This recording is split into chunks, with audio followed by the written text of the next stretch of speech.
Alright, so recently I went ahead and did another escalation attempt streak, and I died at 15 because I actually got crushed the sex toys, which is one of the harder MK challenges, on Ultra with the bomb variator. It was really tough. I stand my ground, but I got one shot eventually because I was too dumb to realize that I had Smash equipped. Now the main reason I bring this up is because it was at this moment where I actually reached 1,000 hours in Outlast Trials, which a lot of people have did in the past, especially these with high reborn counts. They've already gotten that few months ago, but I finally also did, and I want to take this opportunity to talk a little bit about Outlast Trials. I know I labeled this as a review of Outlast Trials, but obviously there would be a clear recommended because I played the game for 1,000 hours and I'm just very passionate about the game, so it wouldn't really be a fair review. So instead I wanna talk a little bit about how the game is right now, what I want to see for the game, what was it going on with the game over the 1.25 year of its existence, I guess. But yeah, I just want to talk a little bit about it and vent a little bit about it because I've heard that a lot of people are interested in that kind of stuff, so this is a video opportunity right here. So right now, to summarize it, the game is in a pretty good spot, in my opinion, climbing up after the 1.0 release, which already, I don't want to say surprised me, because that's not fair. I always believed in the game, unlike some other YouTubers or content creators that were always negative about the game. But the early access period wasn't the best, to put it lightly. Maybe I'm too spoiled. I've played a bunch of games in early access before, especially the Forest series, which is my favorite game series of all time. I followed both of the games, like the Forest and Sons of the Forest, during early access, and they made it a really good early access period because there was constant updates, constant not only updates in the sense of what's going on with the game, but also pushing out updates. And that wasn't the case for Outlast Trials. Outlast Trials, if you had to summarize it, a bunch of changes, which some were good, some were bad, but also some events maybe, but most importantly, getting the Quarters and Toy Factory out and the console release. What really bottlenecked the potential of what could come out in Outlast Trials during early access was the console release, which is, yeah, it was important, but it wasn't handled that well, especially communication-wise. Communication is still the one big thing that is still a bit bad. It's gotten better because now you have the weekly roadmap, and you kinda know that once the weekly roadmap ends that there's an update coming out, but not everyone follows these. Not everyone follows these roadmaps, so for example, I still get the questions, oh, when's gonna be the next update, when's gonna be the next update? And that's kind of bad, because for a live service game you should communicate to the players often, and that's maybe the one, it's not a red flag by any means, but that's the one negative thing that's still going on, that has been consistently going on during early access. I just remind you of Omega period, which, if you're a new player, basically we had an event called Omega, which is the stick together shit, and it was supposed to be only in the game for a few weeks, but then it was in the game for months, and the game wasn't updated for months, and the devs also didn't communicate what was going on, and it was a rough time. That was the roughest time in Outlast Trials history. But basically it was a rough time, and was the example for when the bad communication that is still going on to this day, in my opinion. I think teasing a few days before an event comes out is fine, but there should still be more communication. For example, I would love to see an updated roadmap. The update, the roadmap that we got a while ago, is horribly outdated, because, for example, we were going to get escalation way later, and now we got it already, which is maybe a sign that, that they are more productive, and they can be more productive because they got the console release out of the way. But still, an updated roadmap would be nice, for example. That being said, ever since the early access, like them leaving early access into 1.0, it has been clear that they're also really listening to the player base, especially for the primetime update and also for this update right here. To name like a few examples, the escalation changes. I made a bunch of these suggestions in my video, and I don't want to be that guy because I hate like sounding like that, but it really feels a little bit as if they have watched that video and, you know, wrote some shit down, which is awesome to see that they are like engaging with, you know, people making videos or people posting in the forums or so on and so forth. To name an example that it's not from me, and I also a little bit disagree with it, but I still understand, is the Tilt the Scales of Justice change, where they made it so you have to collect one less head. A lot of people were complaining about it in the forums or on the Discord server or whatever, that MK challenge was just too much. And yeah, I personally don't think it needed to happen per se, but that's a good example that they listened to the player base and made that change accordingly. And that's like a common trend. It just takes a while to get to these changes. But honestly, after playing a bunch of other live service games, that's the norm at this point. Like, I've played a bunch of DBD in the past, I've played a bunch of Overwatch, like right now and in the past, and all these games, for some reason, take forever to get shit done. Like, you can sometimes see, okay, the player feedback is like there, but it just takes so long, and Outlast Trials is not an exception, and maybe I've just come to accept that. I know for some people that's probably a big negative, but for me, it's at this point common sense for live service games for some reason to take this long for decisions to happen. That being said, all these decisions are heading in the right direction. Now, some changes were really weird in the past. For example, the healing nerf, which was just unnecessary. Or when they buffed stun. Now they reverted it, but the fact that stun got buffed in the first place was really, really weird. But overall, a bunch of changes in the past were also pretty good. For example, the blind mine adjustment nerf. But then they were like, okay, this was too rough, so we are reverting it. Like, that was pretty good. But yeah, overall, it's pretty good. Or the whole balance direction, even though there are some major outliers which still I would prefer to get some addressing on those. Like, there are still some really busted shit. For example, noise reduction. Stun is also still very, very strong.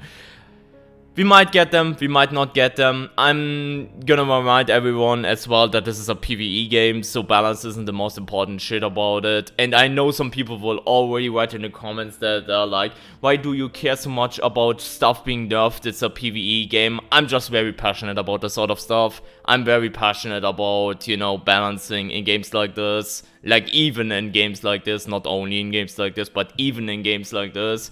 I'm just very passionate about the idea that everything should be some sort of viable, and there shouldn't be an outlier, and stuff that is clearly overtuned should get nerfed, and other stuff that is weak should also get buffed. And at the end of the day, this is a survival horror stealth-based game, so there shouldn't be an option to just ignore the game mechanic, which noise reduction currently does, or, you know, stun shouldn't be that overtuned to a point where you don't have to fear anything. Which gets me to the next point, which is kind of this lost stealth aspect, which is a bit of a thing that I miss a little bit. I know a lot of it is that I've grown to be an experienced player in this game, so the initial wave of, okay, stealthing around, learning new maps is gone for me. Still, I feel there is a lot of uncapped potential there to bring it back a little bit to the stealth roots, because there has been old screamers. To explain the old screamers to you, it was basically a stun lock enemy. A lot of people do not miss these things a little bit. Like, they got nerfed in the courthouse update to the thing that they are now today. And a lot of people think the old screamer was the worst thing ever because it killed the momentum and whatnot, and they couldn't just run anywhere, and it's low-key a skill issue. But I think that I've missed the old Screamer a little bit, because in my first discussion video about balance for this game, which is now forever ago, I talked about how the Screamer kind of held the game together and prevented you from just mindlessly running through trials like a headless chicken and just doing whatever the fuck. And you know, you don't have to respect enemies anymore and so on and so forth, because the stun lock aspect of it is gone, and the new Screamer is basically just an accessibility nightmare. Like, I'm not getting nauseating, I'm not someone who suffers from that, but I know a lot of people who do, and they hate the new Screamer. But yeah, main point of this discussion was that the stun lock of the Screamer basically forced you to be more stealthy. There's a discussion going on all the time about stamina in this game, especially because of the prescriptions. I share the opinion that a lot of stamina is fine as long as you introduce systems that encourages you to lean into that stealth survival horror co-op aspect of the game, that you have to be careful about enemies or traps or so on and so forth, and the Screamer was the perfect thing for that. Now that that was gone for the longest time, there was pretty much nothing you needed to respect. Like, completely gone with like rigs and amps and all that stuff. If you completely ignore even that, you had a large stamina pool with a really fast exhaustion recovery, and you could pretty much ignore all the traps, even abuse psychosis, which I will get into in a little bit, and ignore all the enemies. As long as you don't corner yourself into a dead end, there was nothing that can really stop you, and that obviously changed the dynamic of the game by quite a bunch.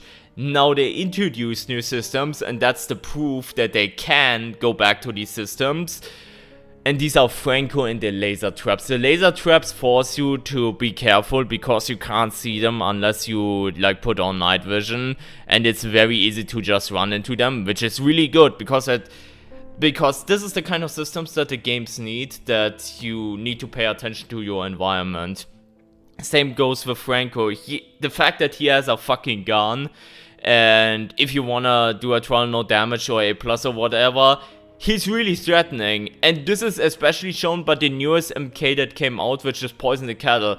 Poison the Cattle has the hardest segment in the entire game, in my opinion. Obviously you can trivialize it with rigs and whatnot, but once you get the poison from Kemco, and you have to bring it to like the cattle thing, where the two giants are like juiced up, and you have to put the poison in there.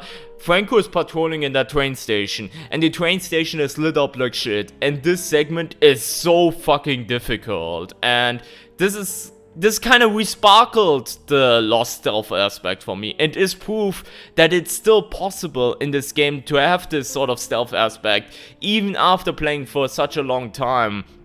And that's the reason why I think it is possible for them to bring in more stealth aspects into the game again, to force you to, like, still give you the option to be, like, reckless and just run around and whatnot, but also encourage you to be more stealthy. Like, it's possible to do that. Like, this segment is really good for that reason, and I'm just hoping that they manage to bring in more segments like this again, because the main reason I got into Trials in the first place was not because of Outlast itself, even though I was a fan of the series. The main reason was because of the stealth loop.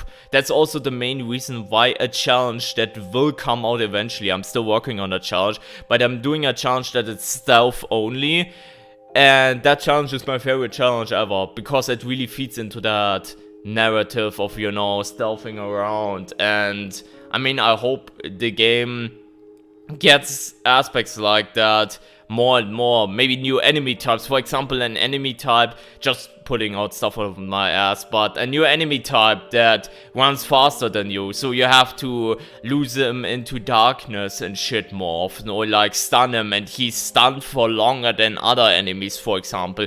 You could play around with stuff like that. So, or like another ranged enemy, or, you know, other stuff, or like more traps like the laser traps, where you have to really pay attention to the environment. if they add more systems like that and basically still give the player the option to be reckless, just run around everywhere, but also have them like present these things that are really threatening and that you can't just blindly ignore, I think the game will get into a really, really interesting and good spot, in my opinion. That being said, I care about what I mentioned earlier about like rig balancing and amp balancing and all that stuff, but at the end of the day, if the stun always stays this busted or noise reduction always stays this busted, it's not the end of the world. But there's two things that I just want to bring out that I want to get addressed eventually. For one, Psychosis is kinda dumb still, ever since the existence of this game, because Psychosis is basically you ignore enemies doing Psychosis, so a lot of speedrunners just abuse the living hell out of that. I think that's stupid, because Psychosis is kind of a trademark thing. Like, Psychosis and Insanity is a trademark thing of the Outlast series, and it just being that abusable as a second health bar is kinda dumb. And I hope it gets some sort of a rework that is more threatening. Now, I think making enemies not ignore you doing Psychosis might be a bit too much, but there could be interesting options that you can explore. For example, that Psychosis, after getting psychoed a few times, you die, similar to how it is in the bomb event now, or something like that. Maybe you can explore stuff like that, but I just want them to get rid of Psychosis abuse a little bit, because it's pretty dumb, especially for me doing challenges that I always have to clarify, okay, in order to challenge myself, I'm not allowed to step on any Psychosis, because you can make a lot of challenges way easier by just abusing Psychosis over and over, and that's pretty dumb. The other thing is the exhaustion problem that has come up ever since 1.0. Right now, especially with all the prescriptions, it's way more beneficial for you to exhaust yourself, because exhaustion recovery is so quick right now, and you have that stamina delay. Like, if you ran a little bit and you want to recover your stamina, there's this little bit of delay until the stamina starts recovering, and these two changes that they did basically makes it so you always want to exhaust yourself, and that's kind of dumb. It should be the reverse. Like, the stamina recovery should maybe be a little bit better, but once you are exhausted, you should be in a checkmate position, and it should actually be really punishing to exhaust yourself, so you have to manage your stamina better. These are the two changes that really stick out, which I hope will be addressed at some point. But yeah, other than that, Outlast Trials is a really fun game. Unlike some people want to tell you it's like the worst game ever or whatnot, which is like delusional. I enjoy my time here with like Trials and doing all these challenges. I don't plan to stop anytime soon. I also want to point out, I'm not a Reborn player. I know a lot of people are passionate about the Reborn system, and you know, I like really butthurt when they changed the Reborn system at 1.0. I couldn't care less. I think Reborn never meant anything except getting some cosmetics. Even back then, when people were like, yeah, with the old system where you had to do program X and was like a lot more meaningful, it really wasn't, in my opinion, because you could just still run the most busted load up ever, take as much damage as you want, have like as worst grade as you want. Like, for me it never really mattered, but that's also just my perspective, because I just care about these aspects of the game more, like speedrunning with a good grade, speedrunning without taking damage, and that kind of stuff. So that's just a me perspective. Anyways, I want to know what you guys think about Outlast Trials in general, the state of the game. Maybe you're a new player and you have another perspective than me. I would love to hear about that. And yeah, let's just have an open discussion. I would be really down for that. And yeah, if you enjoy, make sure to drop a like and subscribe for more Outlast Trials content in your future. And have a great rest of your day and take care, everyone. Bye.